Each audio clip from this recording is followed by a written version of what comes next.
भेत्तारं कर्मभूभृतां ज्ञातारं विश्वतत्त्वानां वन्दे तद्गुणलब्धये। पंच परमेष्टि भगवान की जय। मूल श्री चैतन्य चमत्कारी चिंतामणि पार्षद भगवान की जय। आचार्य भगवंत श्री उमा स्वामी महाराज की जय। आचार्य भगवंत श्री पूज्यपाद महाराज की जय। चारित्र चक्रवर्ती प्रथम आचार्य गुरु श्री शांत सागर जी महाराज की जय। परम पूज्य समाधि सम्राट अभीक्ष्ण ज्ञानोपयोगी वात्सल्य मूर्ति दीक्षा गुरुवर्य आचार्य भगवंत श्री अभिनंदन सागर जी महाराज की जय। द्वादशांग जिनवाणी माता की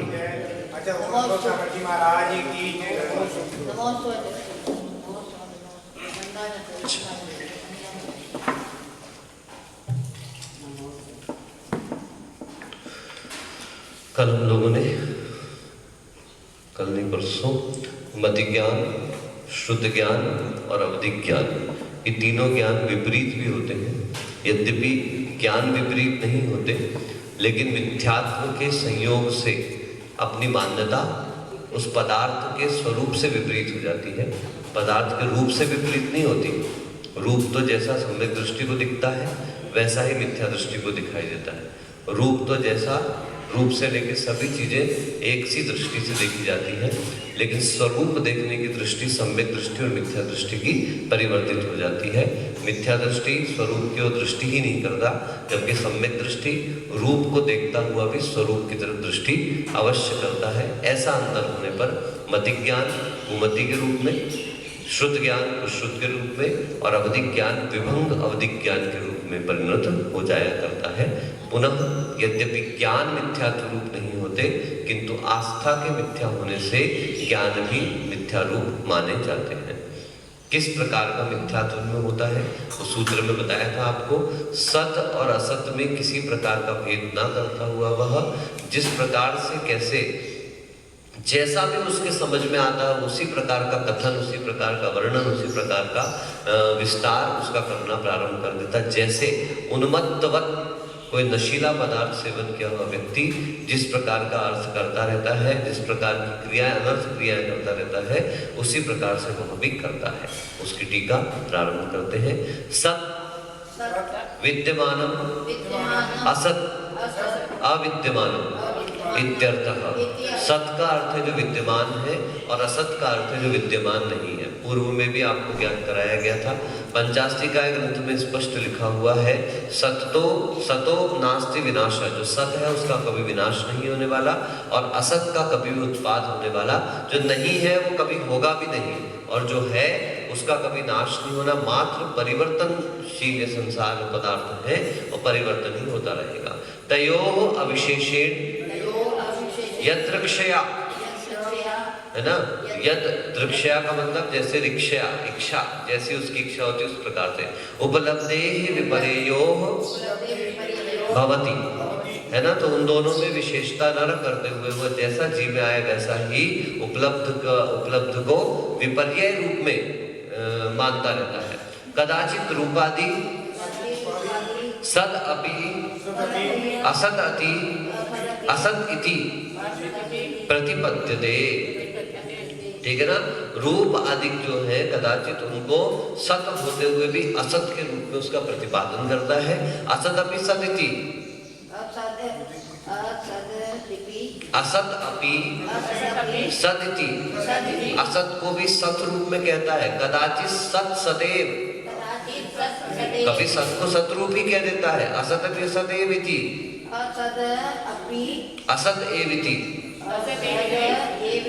असत को असत रूप में कहते। ऐसा नहीं कि सत को सत नहीं कहता, ऐसा नहीं कि असत को असत नहीं कहता, परंतु कहता हुआ भी मान्यता उसकी जो है वो एकांत पक्षी है। इस प्रकार की मिथ्या दर्शन उदयात अत्यवसति, है ना। तो मिथ्या दर्शन का उदय होने के कारण वो इस प्रकार का अध्यवसान का अर्थ क्या होगा, अस्पष्टीकरण उसके ज्ञान में रहा करता। यथा पित्तोदयाकुलित बुद्धिर मातरम भार्या इति भार्यामपि माता इति मन्यते।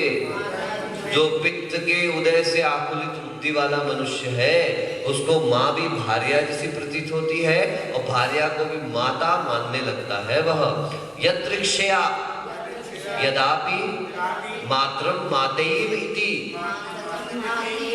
भार्यामपि भार्येव इति यानी भार्या इति च तदापि न तत्सम्यक ज्ञानम।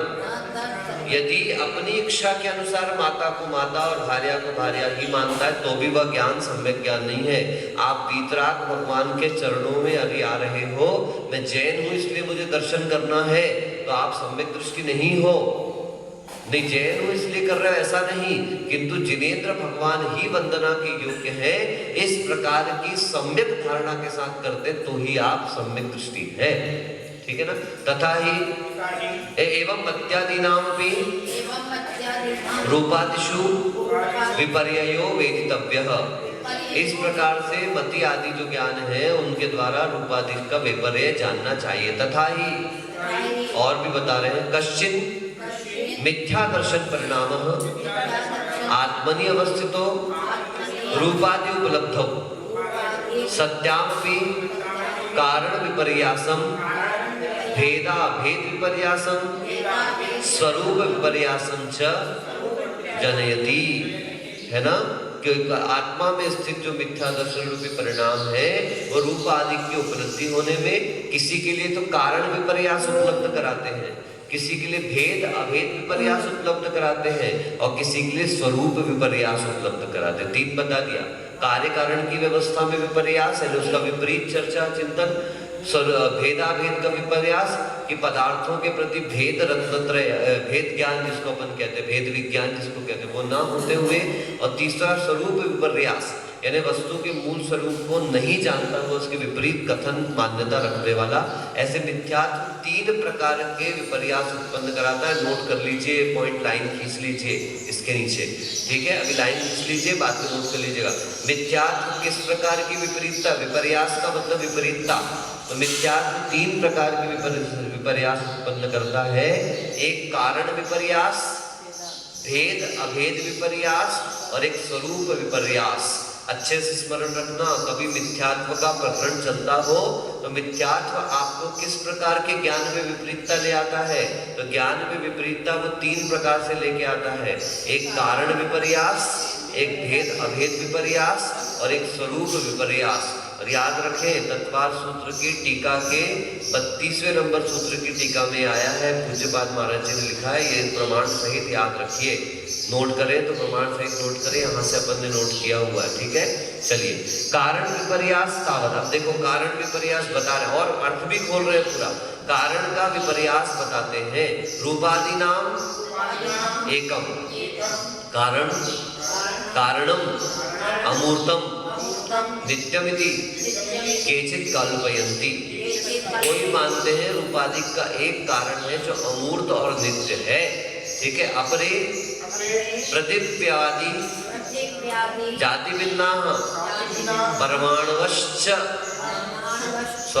परमाणुवश चतुस्त्री द्वेक गुणास्तुल्य जातीयानाम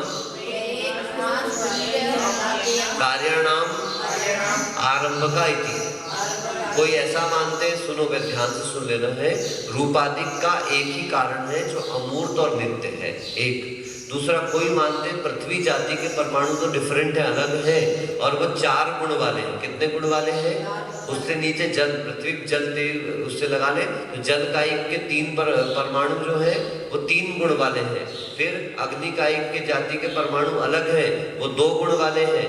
वायु जाति के परमाणु जो अलग है वो 1 गुण वाले हैं। और ये सब परमाणु जो है वो क्या कर रहे हैं, आगे क्या लिखा है, ये सभी अपने अपने समान जाति वालों से मिलकर के कार्य को उत्पन्न करते हैं। देखो, कोई भी कार्य संपन्न हो रहा है, यहाँ पौद्गलिक कार्य जो आपको दिखाई दे रहा है पुद्गलों के मिलने से हो रहा है। और याद रखना, कोई भी पुद्गल स्पर्श रस गंध वर्ण गुण सभी पुद्गलों में समान रूप से पाया जाता है। वो अब उनका सहयोग किन पुद्गलों से कितना हुआ है उस पर डिपेंडेंट है कि उसकी अभिव्यक्ति किस प्रकार से हुई है। तो इनका कहना क्या है, कोई ऐसे विपर्यास मानने वाले क्या मानते हैं कि पृथ्वी वाले जो परमाणु हैं उनमें 4 गुण पाए जाते हैं, स्पर्श रस गंध वर्ण 4। जल वालों में स्पर्श रस गंध वर्ण ही पाया जाता है।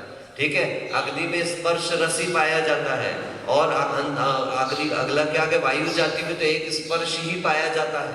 इस प्रकार से वो सभी परमाणुओं को अलग अलग गुण वाला स्वीकार कर रहे हैं और उन सभी से अलग अलग कार्य की उत्पत्ति मान रहे हैं। तो ये कौन सा विपर्यास कहला गया? कारण विपर्यास। कारण को ही गलत मान करके चल रहे हैं सारे के सारे, है ना। फिर और क्या कह रहे हैं, और देखें, अन्य वर्णयंती, कोई ऐसा वर्णन करते हैं, पृथिव्यादीनाम, ये बौद्धों में इस प्रकार की मान्यता है, पृथिव्यादीनी चत्वारि भूतानि, पृथ्वी आदि 4 भूत है, पृथ्वी जल अग्नि वायु, ठीक है ना। भौतिक धर्मा वर्ण गंध रस स्पर्शाः, है ना, और इन भूतों के वर्ण गंध रस और स्पर्श भौतिक धर्म माने जाते हैं, है ना। भौतिक मतलब ये बाहरी उत्पन्न हुए माने जाते हैं। एतेषाम समुदायो रूप परमाणु अष्टक इत्यादि, इन सब के समुदाय से एक परमाणु तैयार होता है। देखो क्या कह दिया, परमाणु जो तैयार हुआ वो पृथ्वी जल अग्नि वायु स्पर्श रस गंध वर्ण, इन 8 के मिलने से क्या तैयार हुआ है, परमाणु। ऐसा बौद्ध मान्यता में आता है। जबकि आप क्या स्वीकार कर रहे हो, अपने आप में पृथ्वी में जो एक भी परमाणु है वह स्पर्श रस गंध वर्ण से सहित प्रत्येक परमाणु का ऐसा गुण हुआ करता है। इतरे वर्णयंती, और भी कोई कहने वाले हैं, पृथिव्यप तेजो वायवः काठिन्यादि द्रवत्वादि उष्णत्वादि ईरणत्वादि गुणाः जाति भिन्नाः परमाणवः कार्यस्य आरंभकाः। और कोई कह रहा है पृथ्वी जल अग्नि वायु क्रम से काठिन्य मतलब पृथ्वी में कठोरता है, जल में द्रवत्वादि, द्रव है ना, द्रवत्व गुण है, गीलापन और द्रवणशीलता लिक्विड, और अग्नि में उष्णत्वादि, और वायु में ईरण। ईरण क्या होता है, याद है आप लोगों को, व्याकरण में पढ़ा था, ईरण ईरणी, भूल गए आप लोग। स्व के साथ ईरण की संधि होने पर स्वस्य ऋणसी सूत्र लगता था, स्वधन इरी लिखने पर आपका स्वेरी बनता था, लेकिन उस सूत्र से अपवाद रूप में स्वैरी बनाया। क्या बनाया, स्वर संधि के प्रकरण में स्वैरी बनाया। तो ईरण शब्द गमन अर्थ में है, आचरण अर्थ में है, गति अर्थ में है। तो यहाँ पर वायु का स्वभाव क्या है, गमन अर्थ में। तो इनका कहना है कि अलग अलग गुण वाली है, पृथ्वी कठोरता वाली है ना, जो जल है वो द्रवणशील है, वायु जो है वो गमनशील है, अग्नि जो है उष्णत्व गुण वाली है। तो इन सबके परमाणु अलग अलग है। ऐसा इसकी ऐसी भी किसी की मान्यता है, अलग अलग गुण वाले परमाणु मिलकर के फिर कार्य का आरंभ करते, जबकि ऐसा नहीं, हमारे यहाँ एक ही परमाणु में सारे गुणों को स्वीकार किया गया है।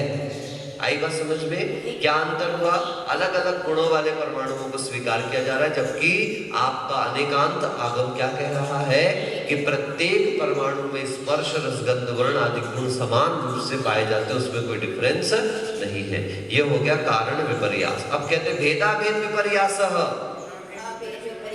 कारणात् कार्यम अर्थांतर भूतम एविति, अर्थांतर भूतम एविति,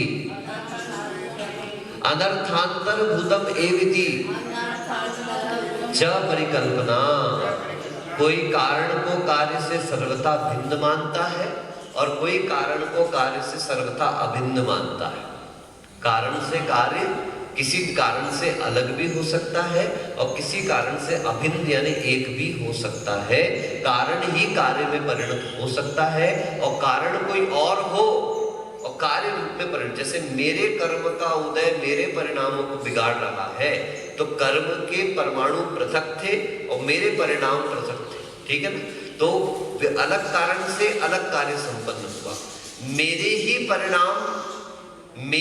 परिणामों के लिए कारण बने, तो उसी कारण से वही कार्य संपन्न हुआ।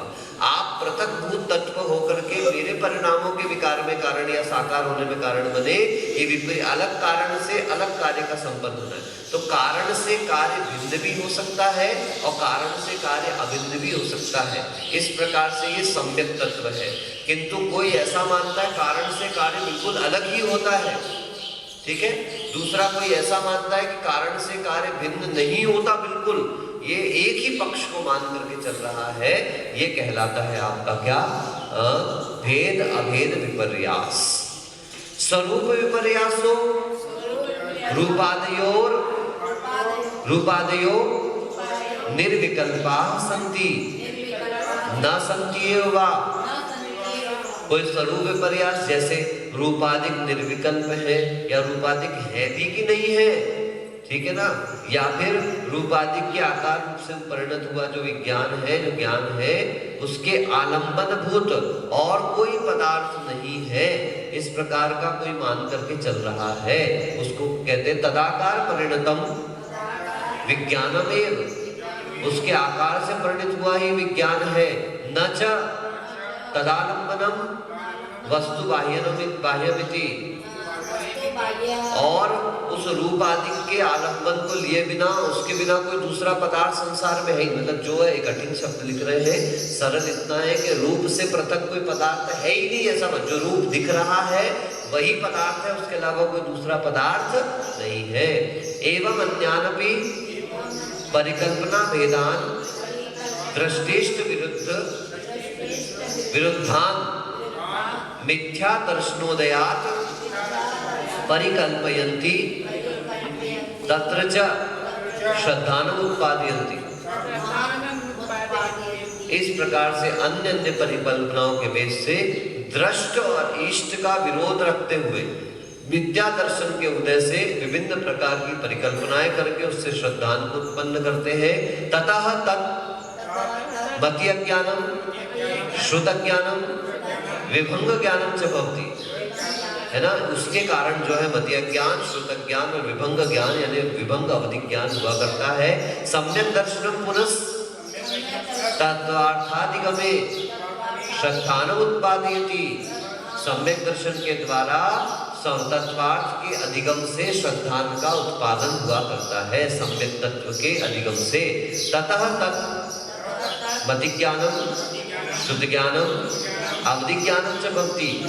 इस प्रकार से वह मति ज्ञान, शुद्ध ज्ञान, अवधि ज्ञान सम्यक रूप में परिणत हुआ करता है।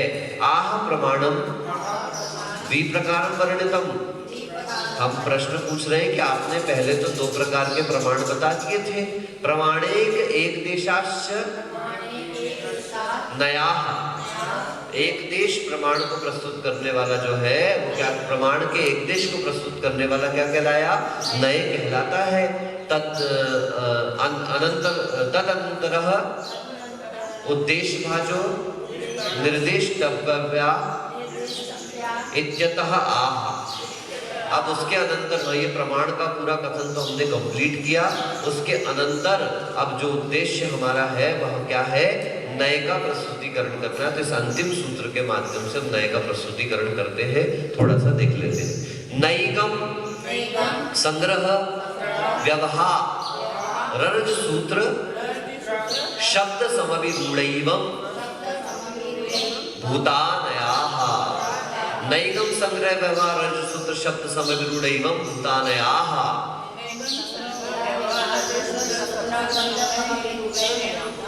ठीक है ना। नैगम नए, नए सभी में लगाए, अंत दीपक है। नैगम नए, संग्रह नए, व्यवहार नए, ऋजु सूत्र नए, शब्द नए, समविरूढ़ नए और एवं भूत नए। नैगम नए का मतलब आचार्य भगवंत आगे पूरा टीका में बहुत अच्छे से कहेंगे, इसलिए पुनः पुनः कहने के बजाय मैं टीका से ही आपके सामने रखता हूँ। एतेषां सामान्य विशेष लक्षणम वक्तव्यम। ठीक है ना, इनका सामान्य विशेष लक्षण कहना चाहिए। सामान्य लक्षणम तावत वस्तुनि अनेकांतात्म अन्य विरोधेन, अन्य विरोधेन नहीं होगा, अनेकांतात्मा अनेकांतात्मनि अविरोधेन हेतु अर्पणात् साध्य विशेषस्य याथात्म प्रापण प्रवण प्रयोगो नयः। थोड़ी कठिन परिभाषा है पर अपन सरल कर देंगे उसको। ये कह रहे हैं अनेकांतक वस्तु में विरोध के बिना हेतु की मुख्यता से साध्य विशेष की यथार्थता प्राप्त कराने में जो समर्थ प्रयोग को नय कहते हैं। अब सुन लीजिए, अर्थ समझ में जाएगा। किसी कारण आदि को देते हुए, हेतु को देते हुए वस्तु में अनेक धर्म पाए जाते हैं, तो अनेक धर्म के किसी भी एक पक्ष को सिद्ध करने वाला, लेकिन एक पक्ष को सिद्ध करते हुए दूसरे पक्ष का विरोध ना करता, क्या कह दिया? एक पक्ष को सिद्ध करता हुआ भी दूसरे पक्ष का विरोध ना करता हो, उसको नय कहा जाता है। ठीक है, नए शब्द सामान्य से संस्कृत से नयति जो लेकर के जाए, प्रमाण तक लेकर के जाए, उसको क्या कहते हैं? अपन नए कहते हैं। ठीक है ना। सद्वेधा वो दो प्रकार का है, द्रव्यार्थिकः पर्यायार्थिकश्च इति। एक तो द्रव्यार्थिक नय और एक पर्यायार्थिक नय। द्रव्यम सामान्यम उत्सर्गः अनुवृत्ति इत्यर्थः। द्रव्य का अर्थ सामान्य से लेना, उत्सर्ग से लेना, अनुवृत्ति से लेना, और इसको जो विषय करने वाला है वह द्रव्यार्थिक नय कहलाता। मूल को विषय करने वाला, स्वरूप को विषय करने वाला, स्वभाव को विषय करने वाला कौन सा नय कहलाता है? द्रव्यार्थिक नय कहलाता है। ठीक है ना। फिर उसके बाद पर्यायो विशेषः अपवादः व्यावृत्ति इत्यर्थः। पर्याय का अर्थ विशेष कहिए, अपवाद कहिए, व्यावृत्ति कहिए। मूल को लेकर चलने वाला सामान्य, उत्सर्ग या अनुवृत्ति कहलाती है, और मूल के विकार रूप से उत्पन्न होने वाला पर्याय विशेष या अपवाद या व्यावृत्ति कहलाती है। तद विषय है पर्यायार्थिकः। उसको विषय करने वाला पर्यायार्थिक नय कहलाता है। तयोर्भेदा नैगमादयः। उसी के भेद जो पर्यायार्थिक नय है, उसी के भेद नैगम नय बता रहे। इसके अलावा भी निश्चय नय, व्यवहार नय, सद्भूत असद्भूत नय आदि आदि भी कई प्रकार के भेद हैं। अब आपको ये नय के भेद जो बचे हुए, वो एकमात्र ये अंतिम सूत्र टीका बची हुई, वो अपन लोग कल सुबह देख लेंगे। इस प्रकार से प्रथम अध्याय अपनी पूर्णता की ओर है।